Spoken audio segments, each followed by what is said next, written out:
Hey everyone, my name's Dom. Welcome back to the channel. I hope you all had a great Christmas. Today I've got a review for you of a new sci-fi thriller, Mickey7 by Edward Ashton. So stick around to hear what I thought about it.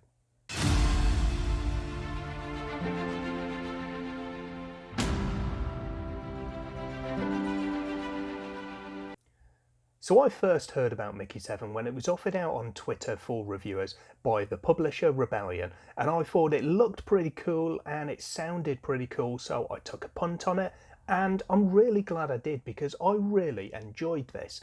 It's labelled as a sci-fi thriller, which is a bit outside of my usual kind of sphere, because when I do delve into sci-fi, it's generally for a space opera or a military sci-fi, but this one was a really pleasant surprise. So this is a relatively short book by all accounts. The UK version that I read is about 370 pages. The font is reasonably well sized, so coupled with some fast pacing, it was a really quick read. The story is told by Mickey7, hence the title, and at various points he talks about times in his past to kind of illustrate how he found himself in his current situation, but he also looks back at various points in human history to look at the technological advances and how humans also found themselves in their current situation. So rather than being a planet hopping kind of spacefaring tale, the present storyline is set essentially on a snowball of a planet that Mickey's ship has arrived at to colonise. We do see various other locations and a little bit of space travel as well, as Mickey's filling us in on some of those past experiences, but for the most part we're on this planet which has been christened Niflheim, and we're spending time in the dome that this kind of beachhead community lives in, or we're exploring the planet in the kind of areas immediately surrounding the dome. The story itself is essentially one man's quest to stay alive. The character Mickey Barnes wanted to get off a different planet called Midgard, and the only opportunity for him to do that was to be accepted as a member of the crew on a colony ship which was leaving for Niflheim. The only problem for Mickey is that every single position on this ship is heavily oversubscribed, so they can afford to only take the absolute cream of the crop, and that is not Mickey Barnes. So instead, his only choice is to volunteer to be the ship's expendable. These are disposable employees who periodically upload their brain, I guess, to a system, and whenever there's a dangerous job or a suicide mission, it's the expendable, in this case Mickey's job, to go out and perform that task. And when the expendable invariably dies, they just bioprint a new copy, complete with all of the memories up until the last upload. So at the point of telling us this story, we are seeing the 7th iteration of Mickey Barnes. When Mickey7 is lost and presumed dead, they churn out Mickey8 and drop him off in Mickey's room, which Mickey7 is, shall we say, less than impressed at when he arrives there himself. So there are various issues with printing new people, and the book, through Mickey's experiences and his recounting of various aspects of human history, does explore some of the religious and ethical arguments, as well as giving us some warnings as to the dangers of creating multiples of the same person. It also explores philosophy a bit, with the story of the ship of Theseus being referred to a couple of times and related to Mickey's position. So this is where you have the ship of Theseus and individual parts are replaced when they become old or rotten or broken. So you will come to the point where every single item, every single component on the ship has been replaced at some time or other. So is this the same ship, or is it a completely new ship? And if you were to take all of those original components and make them as new and to rebuild the ship to the same specifications, would that be the ship of Theseus? Or would the one with all the replaced parts be the ship of Theseus? In humans, most of our cells are less than 10 years old, so are we the same as we were 10, 12, 20 years ago?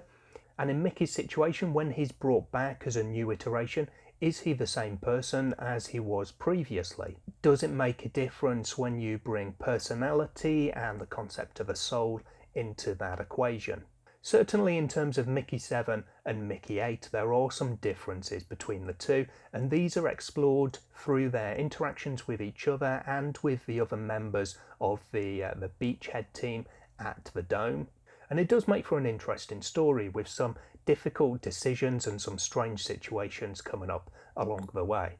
Overall, it's a good read, and I'd definitely recommend this to anyone who's looking for something a little bit different. The story has also been acquired to be adapted to the big screen, so that also gives the impression, at least, that this is a compelling story.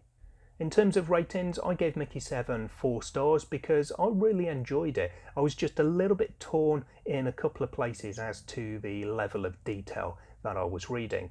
There were certain areas where I thought we could delve into aspects a little bit more and have a bit more detail, but on the other hand, I felt that if we were to have done that, it would have been a different book and it would have maybe bogged it down and made the overall story not quite as engaging. So overall, I think the right choices were probably made in that respect. So in terms of my weighted ratings, for enjoyment therefore I gave 17 because I did have a really good time with this.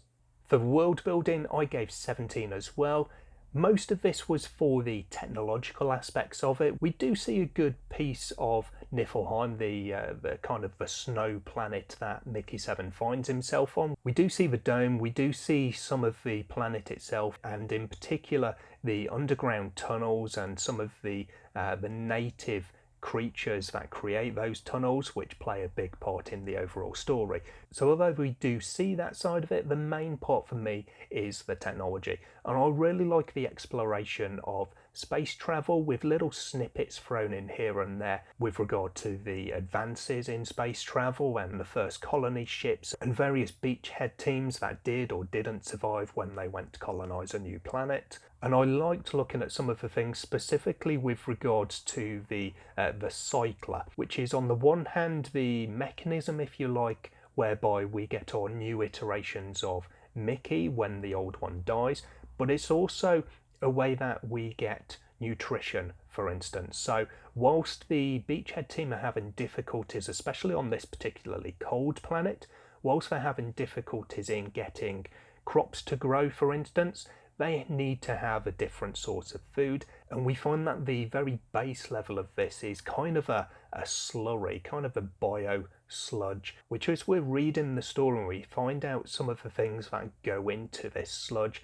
and it's a little bit disturbing maybe, but nobody seems to really have a problem with it other than the fact that it is very kind of tasteless. It's not something that you want to order because you enjoy eating it. So there's definitely some interesting elements there, and I like the way that they're explored. For the characters, I gave 16. The main thing that we see with this, of course, is Mickey, and we have some really interesting explorations of his morality and his life as he's looking into his past and he's looking at what's happening, the situation he finds himself in the present, where he's got a multiple of himself and he's trying to work things out to stay alive because there should at any one time only be one of him.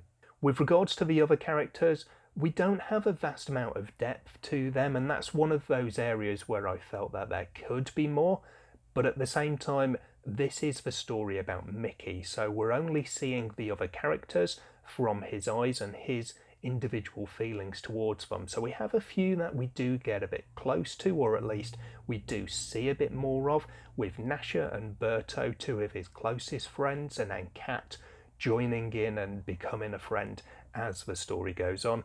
And then we see Marshall, who is not necessarily a villain, but he's someone in a position of authority who Mickey does butt heads with a few times, and that again gives us some interesting decisions that are being made on both sides of that with regards to Mickey being both Mickey7 and Mickey8 at the same time.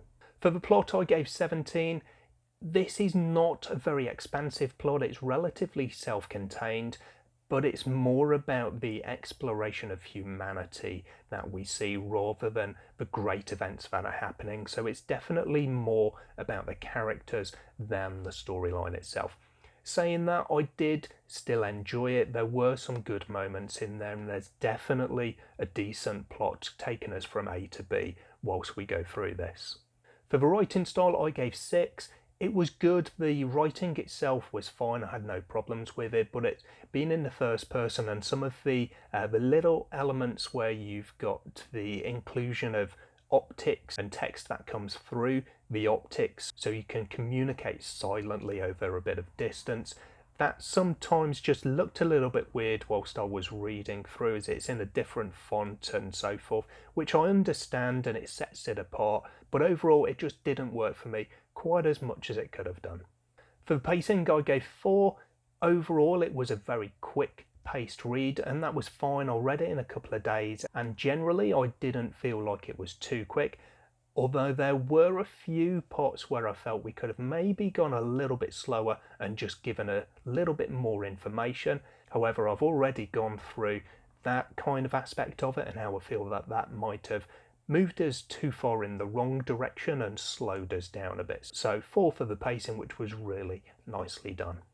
And for my discretionary category, I gave a point here because although I don't really like the US cover, I do quite like this UK one, and I think actually this review copy that I've got with the absence of the title and the author name, I think that looks really cool in itself as well, so a point in this category for the cover.